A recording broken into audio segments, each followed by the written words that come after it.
And the fence was the first thing to go, wasn't it? Yes, The fence was the first thing to go. A brand new house. So this path used to be level, there was no dip. No, no dip. No dip. No. With a backyard that looks like a disaster zone.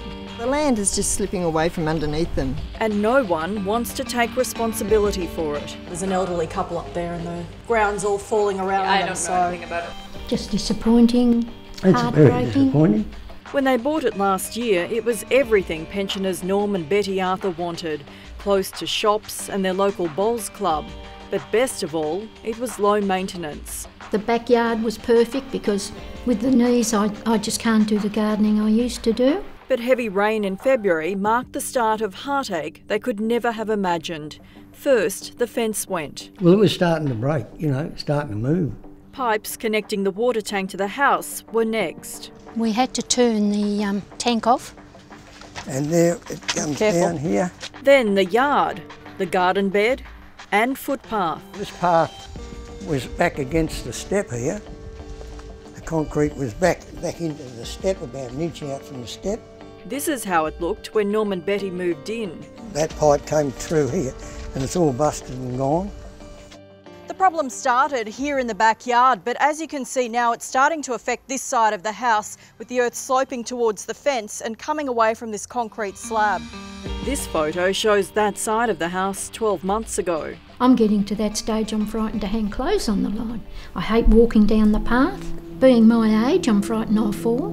This rock retaining wall, designed to protect their house from flooding, is what's causing their land to sink. They say it was poorly designed and cannot believe it got council approval. With all the worry, Norm's health has gone downhill too. I had my first stroke at Easter going down to Melbourne. I had another stroke last Saturday. It's not just Norm and Betty's yard collapsing. John Wettenhall owns the house next door. Back in March, it started to slide. It eroded underneath, and as you can see, the rocks are very precarious. In fact, it's very dangerous for us to be here. Even the path between their two houses is now a no-go zone. And there's a hell of a danger issue there with small children.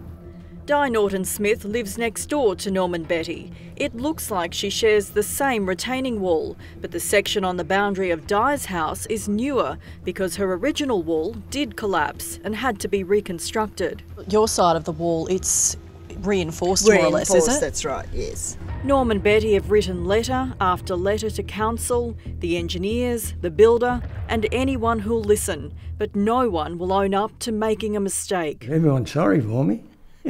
But everybody's blaming everybody else. We just wanted to speak to him about property at the Sunshine Coast that he's signed off on. According to the council, Brent Woolgar is the engineer Norm and Betty need to talk to. He's not in the office at the moment. He signed off on the rock wall and the whole property development. We'd be really keen to talk to him. Okay. This couple's just in dire straits and really upset, so... Okay. We also left a message for Brent Woolgar on his phone, but like Norm and Betty, we've had no response.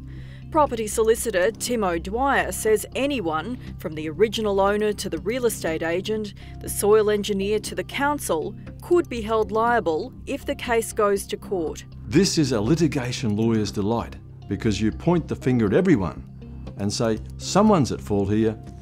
You prove to us that you're not. If they're left to foot the bill, it'll cost Norm and Betty about $130,000 because their insurance company won't cover it. Do you have a spare $130,000 to pay for this? No, I did have. I come here. We put our life savings in here and looks like we're going to go out with very little.